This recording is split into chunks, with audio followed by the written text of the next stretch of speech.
This video is simply to bring the attention of the criminally undersubscribed Aaron Ra to the attention of my subscribers. His video series, Foundational Falsehoods of Creationism, are some of the best out there for dispelling the demons of ignorance that seem to perpetually attack scientific understanding. Here's a taster. Creationists do deliberately misrepresent evolution many different ways in all of their arguments. Even when they know better, they still say that evolution necessarily requires the godless origin of life from inorganic matter. But it doesn't mean that, and never did. For one thing, all the building blocks of life were already organic long before the first organism, before anything could be considered alive. We've even detected vast amounts of organic matter in deep space.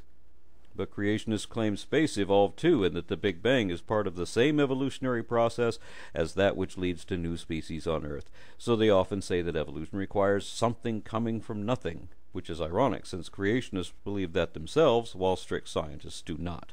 Obviously, no aspect of biology has anything to do with how the Earth formed or where anything else in the universe came from.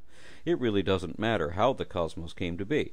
It could be a steady state, or a cyclic series of Big Bang and Big Crunch contractions, or a one-time eruption from a string theorist's dimensional rift. It could even be magically conjured by the gods of creation. Or it could be some other method used by a more reasonable version of God.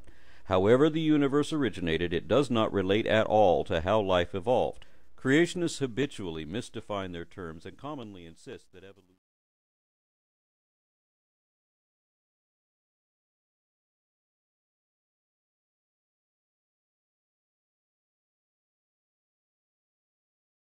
sedimentary layers, the picture got even more complicated.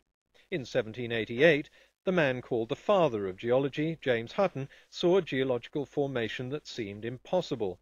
At Sycamore Point in Scotland, he found this set of almost horizontal sedimentary beds sitting directly on top of an almost vertical set, and this formation wasn't unique. It's called an angular unconformity, and geologists soon found angular unconformities all over the place. By the mid-19th century, two principles had been established. It was clear that sedimentary beds that were once at the bottom of the sea must have been uplifted. Of course, the effect of these uplifts, and their opposite number, subsidences, are enhanced by the rise and fall of sea levels as polar ice caps grow and melt. But a rise in sea level alone doesn't explain how sedimentary rocks can be folded and lifted several miles high. Some unseen force was acting on them.